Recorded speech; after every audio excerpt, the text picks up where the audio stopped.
여러분 8.15 하면 어떤 게 떠오르십니까? 광복절 떠오르죠. 7월 4일 그러면 어떤 게 떠오릅니까? 인디펜던스 데이가 딱 떠오르죠. 보면은 세계 각 나라마다 각 명절이 다 있습니다. 유대인들도 그들만의 명절이 있습니다. 그래서 유대인들의 명절을 그들은 뭐라고 부르냐면 절기라고 불러요. 절기. 그런데 이 유대인의 이 절기가 다른 나라들의 명절과 다른 이유가 있습니다. 유대인들의 이 절기는 그냥 단순히 어떤 역사의 그러한 그 나라의 히스토리를 기억하는 절기가 아니라 이 절기를 통해서 하나님을 기억하는 그 날을, 그 절기가 된다는 거죠. 그래서 성경은 이 날을 여호와의 절기다 이렇게 표현합니다. 여호와의 절기는 하나님께서 이스라엘에게 베푸신 은혜를 기억하는 날입니다. 여호와의 절기는 하나님께 감사하며 하나님과 만나는 은혜의 날입니다. 여호와의 절기는 하나님의 백성이 함께 모여서 하나님의 나라의 공동체성을 확인하는 날입니다. 저희가 어제 이어서 오늘도 레위기 23장 말씀을 묵상하는데요. 레위기 23장은 별명이 있습니다. 절기장이다 이렇게 불러요. 왜냐하면 23장에 이스라엘의 7대 제사가 다 소개되고 있어요. 여러분 한번 생각해 볼까요? 그 6월절부터 시작합니다. 6월절, 무교절, 초실절, 또 오늘 우리가 나눌 77절, 나팔절, 대속제일, 초막절. 이런 모든 절기들은 이스라엘 백성들이 한 절기를 통해서 하나님을 기억하며 하나님께 감사하는 이러한 절기로 그들이 지켜나가다라는 거죠. 오늘 본문 15절부터는 이제 77절이 소개되고 있습니다. 15절 보시면요. 안식 후 이튿날 곧 너희가 요제로 곡식단을 가져온 날이라고 나오죠. 여러분 이 날을 초실절이라고 이야기하는데요. 처음 초 열매실 한자에서 따온 거예요. 그래서 이 보리의 수확 처음 시작하는 그날 첫 열매를 하나님께 드리는 날, 그래서 초실절이에요. 자, 이 날로부터 7 안식일의 수요를 채운 날. 그러니까 7 안식일, 일주일이 7일이잖아요. 그러니까 7 안식일을 7번 지내는 겁니다. 77에 49. 예, 한국 사람들이 구구단을 잘해요. 예, 49일. 그런데 49일을 이렇게 지내고 나니까 이날은 좀 특별한 날이구나. 그래서 성경의 16절 말씀 보시면 이튿날까지 합한 날, 즉 하루를 더해서 50일째 되는 날을 절기로 삼아 지킵니다.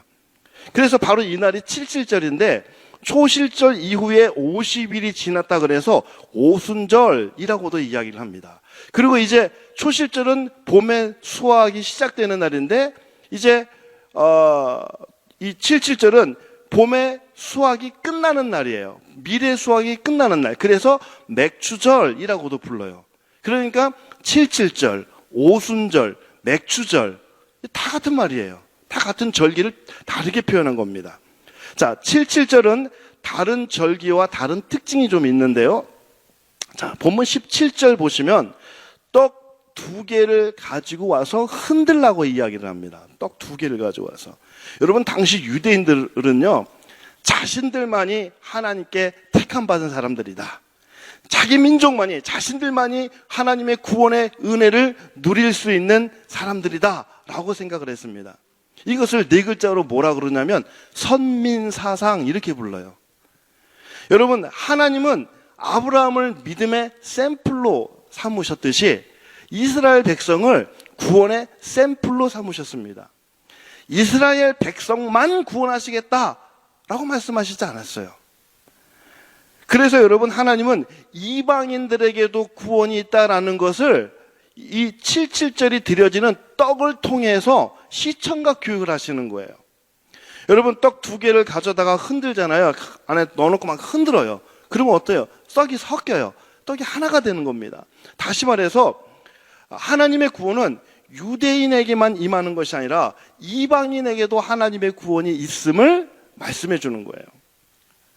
유대인과 이방인의 상징이 되는 이 두 개의 떡은요, 오늘날 하나님의 이 몸된 교회가 하나라는 것을 또 말씀해 주고 있습니다. 그래서 사도 바울은요, 에베소서 4장에서 이렇게 말씀합니다. 주도 한 분이요, 믿음도 하나요, 세례도 하나니 하나님도 한 분이시니 곧 만유의 아버지시라. 만유 위에 계시고 만유를 통일하시고 만유 가운데 계시도다 라고 말씀합니다. 만유의 주제 되시는 그 하나님, 온 땅의 왕 되시는 그 하나님께서 이방인인 오늘 저와 여러분도 구원하여 주신 줄 믿습니다. 믿습니까? 여러분, 7.7절, 이 맥주절을 통해서 우리가 깨닫고 삶 속에서 실천해야 될 것을 오늘 이 새벽에 크게 두 가지로 묵상해 보겠는데요. 첫 번째는 하나님께 예배의 삶을 살자라는 겁니다. 우리 한번 새벽이지만 따라 해볼까요? 예배하는 삶을 살자. 예, 이제 이 7.7절이 예배를 드리는데요, 제사가 나오는데요, 16절 보시면요, 소제를 드리라고 나와요. 소제. 이 소제는 뭐냐면 하나님의 은혜에 감사해서 드리는 제사예요. 자, 그러면서 18절에서는 번제를 드려요. 번제. 이 번제는 제물을 가지고 와서 제물을 온전히 태워드리는 제사입니다. 이것은 하나님께 내 자신을 온전히 태웁니다 라는 헌신의 의미를 가지고 있어요. 여러분, 오늘 본문 18절 나오는 이 번제, 이 번제의 모범이 되신 분이 있죠. 바로 예수 그리스도입니다. 예수님은 어린 양이 되셔서 십자가 위에서 오늘 저와 여러분의 죄를 위해서 자신의 몸을 내어 놓으신 겁니다. 번제물로 내어 놓으신 거예요. 오늘 18절에 보면 이런 말씀도 나와요.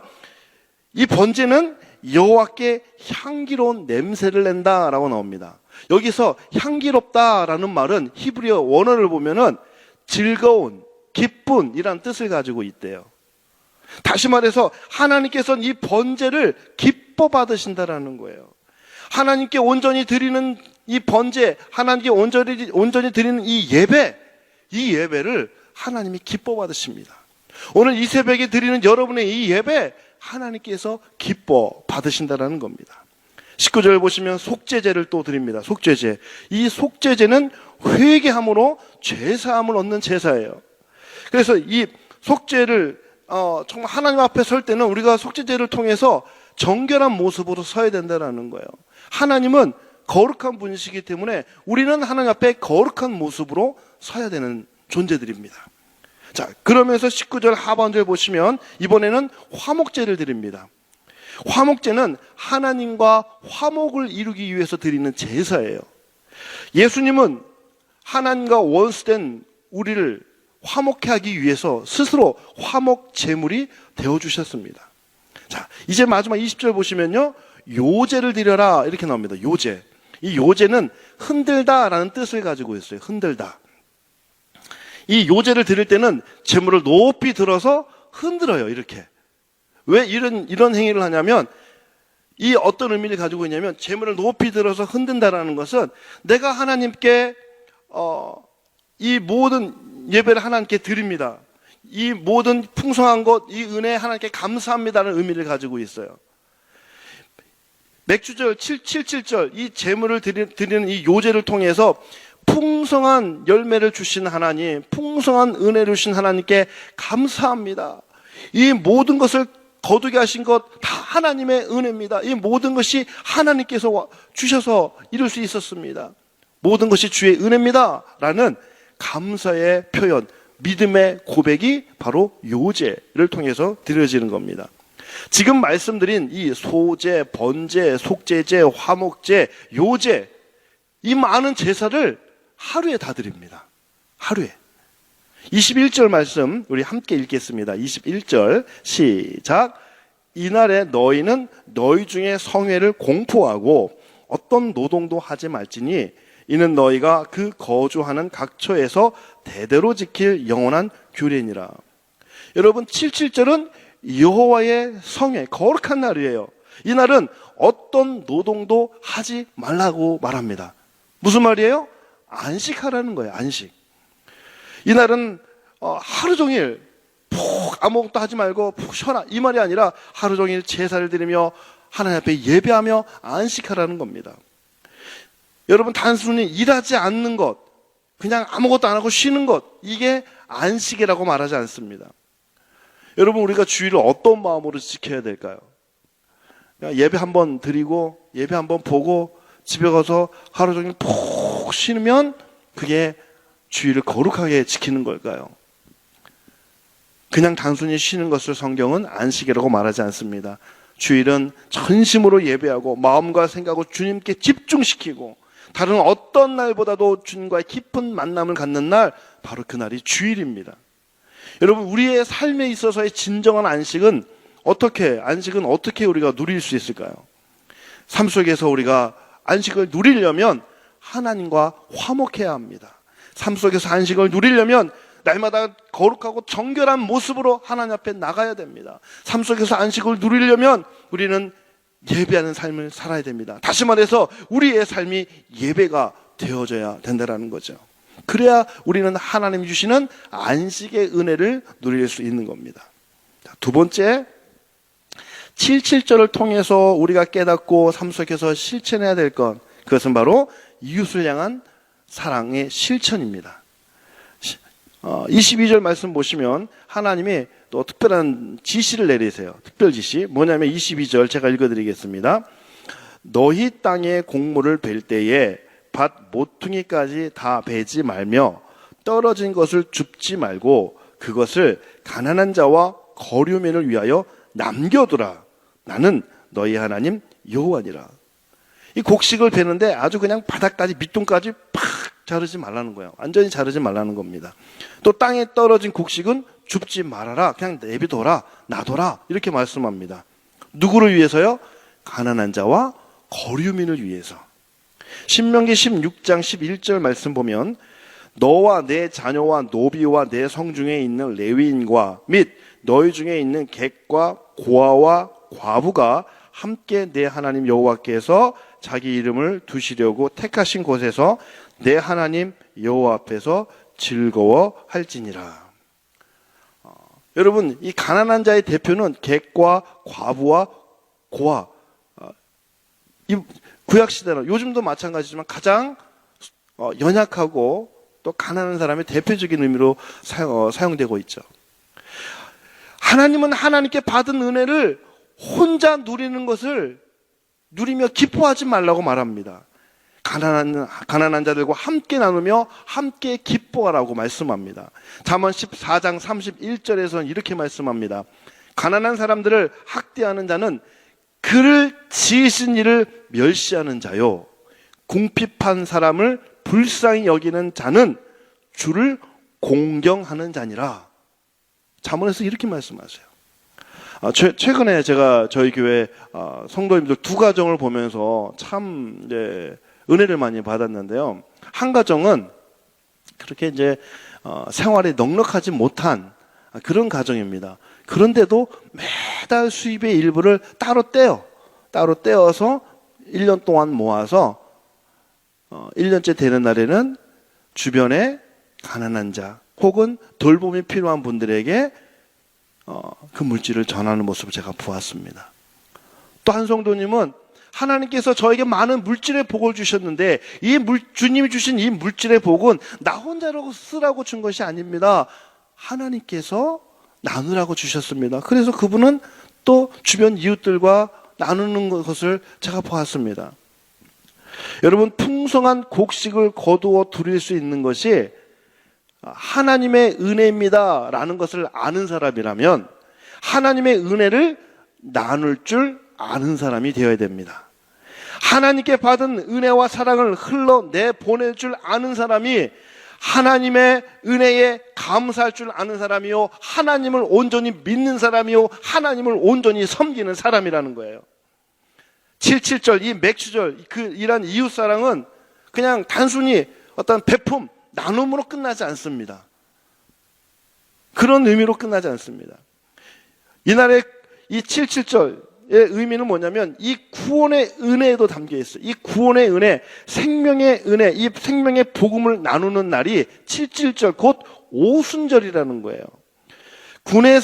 구약에 시내산과 병행이 되는 사건이 신약에 나와요. 구약의 시내산에서 어떤 일이 있었어요? 모세가 하나님의 율법을 받습니다. 그날 보면 연기가 자욱하고 불 가운데에서, 타지 않는 불 가운데에서 하나님의 임재를 시내산에서 경험하게 되죠. 이와 비슷한 게 신약에 나와요. 사도행전 2장의 오순절 성령 강림 사건을 통해서 동일하게 나타나고 있습니다. 마가의 다락방에 모인 각 나라 각 지역에서 온 120명의 사람들에게 성령께서 임하셨습니다. 성령이 임하자 사람들은 하나님의 큰 일을 전파하기 시작합니다. 이 오순절날 성령의 은혜를 경험한 이 사람들은 십자가의 복음, 부활의 복음, 이 복음을 혼자 간직한 것이 아니라 이제 흩어져서 이 복음의 그 기쁨을, 이 하나님께 받은 구원의 그 사랑의 은혜를 전파하고 나눴다라는 사실입니다. 사랑하는 성도 여러분, 여러분 구원 받으셨죠? 구원 받으셨죠? 예. 이 구원의 은혜를 혼자 간직하지 말고 주변 이웃에게, 아직 예수를 모르고 아직 예수를 믿지 않는 분들에게 복음을 전하고 생명을 나누는 우리 복된 성도님들 되시기를 주의 이름으로 축복합니다. 말씀을 맺습니다. 사랑하는 성도 여러분, 이스라엘을 구원하신 하나님은 오늘도 우리와 함께 하시며 우리를 도우시고 우리를 돌보시고 계십니다. 오늘 하루도 우리를 구원하신 하나님의 그 은혜에 감사하며 삶이 예배가 되고 생명의 복음을 전하고 나누며 또 약한 자를 살피며 돌보는 거룩한 하나님의 백성이 되시기를 주의 이름으로 축복합니다.